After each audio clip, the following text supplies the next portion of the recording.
जय हिंद, नमस्कार, स्वागत आप सभी का लाइव टाइम्स पर। मैं हूं अजय झा। क्या ईरान अब बनने जा रहा है खाड़ी का बादशाह? कोई नहीं रोक सकता। सुपर पावर को मात देकर ईरान ने अपनी ताकत अब यहां पर साबित कर दी है और इसका असर देखिए क्या हो रहा है। अब हार का डर ऐसा है कि जो ट्रंप के दोस्त थे वो पलटते नजर आ रहे हैं। बैकग्राउंड में कौन गेम कर रहा है? रूस और चीन। ये बार बार हर वीडियो में मैं बता रहा हूं, लेकिन आज की बड़ी खबर यह है कि खाड़ी के कम से कम 4 देशों ने अमेरिका से साफ कह दिया है कि वो ईरान के साथ युद्ध नहीं, दोस्ती चाहते हैं, करीबी चाहते हैं, ईरान की मदद करना चाहते हैं और जंग नहीं चाहते। खाड़ी के ये देश अब ईरान को तोहफे देना चाहते हैं। तो आखिर ये माजरा क्या है? क्यों अचानक से कल तक जो हमलावर थे ईरान के ऊपर आज ईरान से दोस्ती का हाथ बढ़ाना चाहते हैं? समझिए इसको, कैसे बदल गया, पासा पलट गया, खेल बदल गया, पूरे खाड़ी का पावर इक्वेशन बदलने वाला है और कैसे ईरान बादशाह बनने वाला है। लेकिन इससे पहले एक छोटी सी गुजारिश आपसे, अगर अब तक आपने चैनल को सब्सक्राइब नहीं किया तो प्लीज सब्सक्राइब कर लें। वीडियो पसंद आए तो लाइक और शेयर जरूर करें। कमेंट में हमें अपनी राय जरूर बताएं दोस्तों। तो खाड़ी के देश, ये बदला खेल ऐसे है और उसका नतीजा ये है कि खाड़ी के देश अब ईरान को तोहफे देना चाहते हैं, खुश करना चाहते हैं, पैसे देना चाहते हैं, ईरान के लोगों को नौकरियां देना चाहते हैं, क्योंकि जंग से जो नुकसान हुआ है, नौकरियों की किल्लत है वहां पर। तो दुबई में 20,000 ईरानियों को नौकरी देने का ऑफर है और जंग रुकने पर तेहरान को यानी ईरान को खाड़ी के देश $200 अरब भी देना चाहते हैं। ईरान अगर युद्ध रोकने पर सहमत हो जाता है तो खाड़ी के देश उसे $2 अरब की सहायता देंगे। 20,000 लोगों को यूएई ने दुबई में नौकरी देने के लिए रास्ता खोलने का ऑफर दिया है और खाड़ी के 4 कम से कम ऐसे देश हैं जिन्होंने खुलकर अमेरिका के सामने ईरान युद्ध का विरोध कर दिया है। कह दिया अमेरिका को कि हमें जंग नहीं चाहिए ईरान से, हम तो ईरान की मदद करना चाहते हैं, ईरान से करीबी बढ़ाना चाहते हैं। क्यों ऐसा पासा पलटा है, आगे समझते चलिए, साफ हो जाएगी तस्वीर कि खाड़ी किस तरह से हमेशा के लिए बदलने वाला है। खाड़ी में सब कुछ। खाड़ी देशों ने अमेरिका से साफ कहा है कि वो ईरान युद्ध अब और नहीं चाहते, बल्कि नौकरियां देना चाहते हैं और पैसों से मदद देना चाहते हैं और मुझ पर भी ईरान को नियंत्रण देने की भी तैयारी कर ली है। यही सबसे बड़ी इस वक्त की फांस है। इसी की वजह से दोबारा जंग शुरू हो गई जो चल रही है। ताबड़तोड़ हमले, ईरान ने किस कदर बदला लिया है कल के अमेरिकी हमले का, ये आपको पता है। तो खाड़ी के कम से कम 4 देशों ने अमेरिका से साफ कह दिया है कि वो ईरान के साथ युद्ध के पक्ष में अब कतई नहीं है, बल्कि ईरान जो चाह रहा है, हॉर्मुज चाह रहा है, कंट्रोल दे देंगे हम।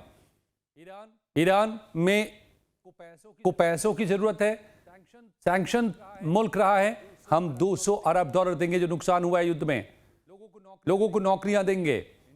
इन देशों ने कहा है कि अगर ईरान पैसा लेकर युद्ध रोकता है तो वो इसके लिए तैयार हैं। रिपोर्ट फाइनेंशियल टाइम्स, मतलब जो तमाम जो रिपोर्ट्स आ रही हैं तमाम जगहों पर ये छपे हैं, वो बताती हैं कि खाड़ी के 4 देश ईरान को तुरंत प्रभाव से ईरान के करीब होने को तैयार हैं। 4 देश। अमेरिकी आउटलेट एक्सियोस बता रही है कि बुधवार को सऊदी के रक्षा मंत्री ने वॉशिंगटन में अमेरिकी राष्ट्रपति को साफ साफ कह दिया था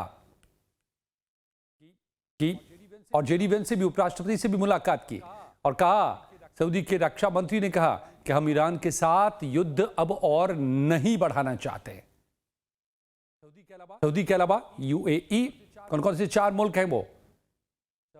सऊदी अरब, यूएई, ओमान और कतर पूरी तरह से शांति के पक्ष में आ गए हैं। कतर आधिकारिक तौर पर मध्यस्थ की भूमिका भी निभाता रहा है, अभी भी निभा रहा है। और ईरान को अब पैसे देने के लिए ये तमाम देश, ओमान हो, कतर हो, यूएई हो, सऊदी अरब हो, तैयार हो गए हैं। समझौता चाहते हैं बड़े स्तर पर करना। 200 अरब डॉलर की भारी भरकम राशि, समझ रहे हैं आप।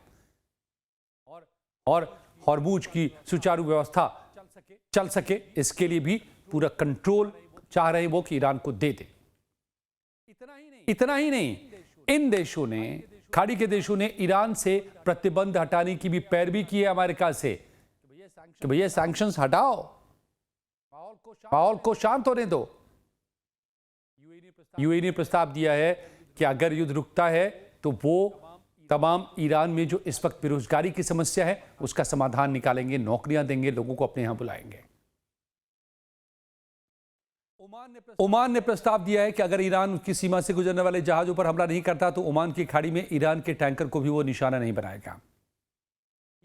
यानी लब्बो लुबाब ये है, चाहे वो पैसे देना हो, नौकरी देना हो, सैंक्शन हटवाना हो, हॉर्मुज पर कंट्रोल देने की बात हो, वो सारी चीजें जो ईरान को खुश कर सकता है, जो ईरान चाहता है, जिसके लिए ईरान जंग लड़ रहा है, वो सब के सब आप खाड़ी के देश ईरान को मुहैया कराने को तैयार हो गए हैं।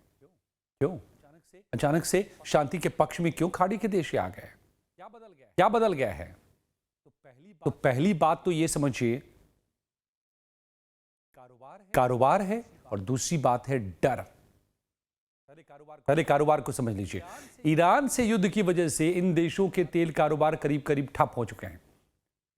पिछली बार युद्ध के बावजूद लाल सागर के रास्ते सऊदी तेल का कारोबार कर रहा था, लेकिन इस बार जो दोबारा जंग छिड़ी है, 13 दिन और फिर 14 रातें जो बमबारी हुई है और जिसका जवाब आज ईरान ने मुंह तोड़ दिया है, तो लाल सागर में इस बार हूती विद्रोहियों ने घेराबंदी कर दी है सेकेंड फेज में आकर।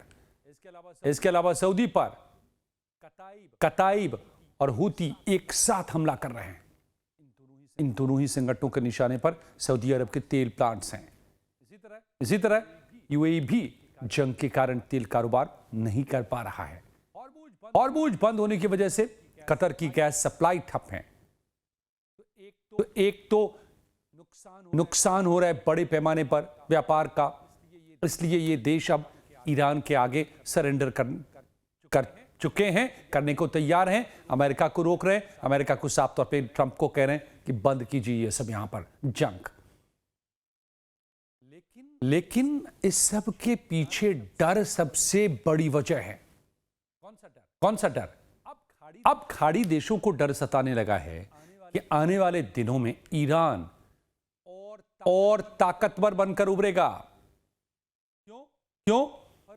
फरवरी से युद्ध चल रहा है, लेकिन अमेरिका जो अब तक सुपर पावर होने का दम उभर रहा था, इन खाड़ी देशों को ये कह के रह रहा था कि हम प्रोटेक्ट करेंगे, ईरान तुमको छू नहीं पाएगा।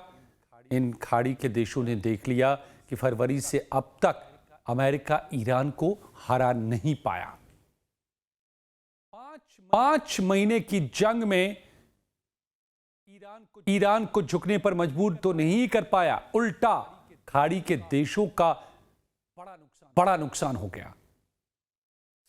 सारे व्यवसाय बंद हो गए, टूरिज्म सेक्टर बैठ गया, लोग जो बड़ी तादाद में दुनिया भर से यहां पर पहुंच रहे थे उसमें भारी कमी आ गई और कारोबार ठप है। अब सवाल यह है कि अब तक तो यहां पर ईरान के आसपास अमेरिका के अर्मडा स्ट्राइक करियर ग्रुप्स 50,000 सैनिक मौजूद हैं, लेकिन जब ये नहीं रहेंगे तब और कब तक यहां पर रखेंगे ट्रंप? हाल के हमलों में ईरान ने उल्टा अमेरिकी बेसिस को छलनी कर दिया है, जिन बेसिस की बदौलत अमेरिका सुरक्षा की गारंटी देता रहा इन खाड़ी देशों को। तो अब सवाल है इन कंट्रीज के सामने, खाड़ी देशों के सामने, अमेरिका की जो फ्रेंडली कंट्रीज हैं जिनसे पेट्रो डॉलर का रिश्ता रहा है, अब इनके सामने सवाल है कि जब अमेरिकी नेवी के स्ट्राइक करियर वापस चले जाएंगे तो क्या होगा? फिर कौन उन्हें ईरान से बचाएगा? बेसिस को तो ईरान ने छलनी कर दिया, फिर से अब ठीक है, फिर से बेस बना लेंगे, फिर से ईरान छल नहीं कर सकता है कभी भी। और अमेरिका की ताकत, सुपर पावर की धौंस, वो तो कब के हॉर्मुज में डूब गई। न हॉर्मुज खुल पाया आज तक अमेरिका, और न ही ईरान को काबू में कर पाया, ईरान को सरेंडर करवा पाया, ईरान को झुकने पर मजबूर कर पाया। कुछ नहीं कर पाया अमेरिका, एक भी युद्ध के लक्ष्य पूरे नहीं कर पाया। ना तो रिजीम चेंज हुआ, ना मिसाइल प्रोग्राम बंद हुआ, ना न्यूक्लियर प्रोग्राम बंद हुआ, और अंदर खाने तो ये भी आशंका जताई जा रही है कि ईरान ने बहुत मुमकिन है कि न्यूक्लियर वेपन बना लिया हो। तो अमेरिका कुछ नहीं कर पाया कुल मिलाकर के, केवल बम बरसाता रह गया, नुकसान पहुंचाता रह गया, पुल पुलियों को तोड़ता रह गया, लेकिन ईरान को नहीं झुका पाया। और अब हालत यह है कि अमेरिका की खुद की हथियारों का जखीरा खत्म हो चुका है। इस पर पिछले वीडियो में डिटेल में हम बता चुके हैं आपको। तो जब हथियार नहीं, और मैं आपको आगे भी इसका बताता हूं कि हथियार नहीं आपके पास, तब क्या कर लेंगे। अभी तो आप पूरे हथियारों से लैस उग रहे थे तो भी ईरान को झुका नहीं पाए। तो साफ हो चुका है कि फरवरी से अब तक की जंग में ईरान ने अमेरिका की ताकत को बुरी तरह कमजोर कर दिया है, सुपर पावर का धौंस खत्म कर दिया है। ईरान से युद्ध के 5 महीने बाद वॉशिंगटन से हथियारों को लेकर जो रिपोर्ट्स आ रहे हैं वो भी यही बता रही हैं। अमेरिका को ईरान से युद्ध छेड़ना भारी पड़ गया। पहली बार अमेरिका में पैट्रियट इंटरसेप्टर्स मिसाइलों की संख्या 1000 से कम हो गई है, जो कि हमेशा 2500-3000 हजार के आसपास होती थी। थर्ड, जो बड़े मिसाइलों को इंटरसेप्ट करने के लिए होता है, रोकने के लिए होता है, उनकी तादाद भी 300 से कम पहुंच गई है। पेंटागन की अधिकारियों ने CSIS की इस रिपोर्ट को सही भी ठहराया है, जो रिपोर्ट बताती है कि अमेरिका के पास फरवरी में 452 थर्ड इंटरसेप्टर्स मिसाइलें थी, जो अब घटकर 235 हो गए। फरवरी कब? 27 फरवरी 28 से जंग की शुरुआत की थी, अमेरिका ने हमला किया था, अमेरिका इजराइल ने। तो 452 थर्ड थे, आज 234 रह गए हैं। और पैट्रियट इंटरसेप्टर्स फरवरी में जंग से पहले 2330 थी, जो घट करके 850 पर आ गए हैं। 850, 2030 से 850। पैट्रियट ईरान के मझोले मिसाइलों और ड्रोन को रोकने के लिए खर्च करता है अमेरिका।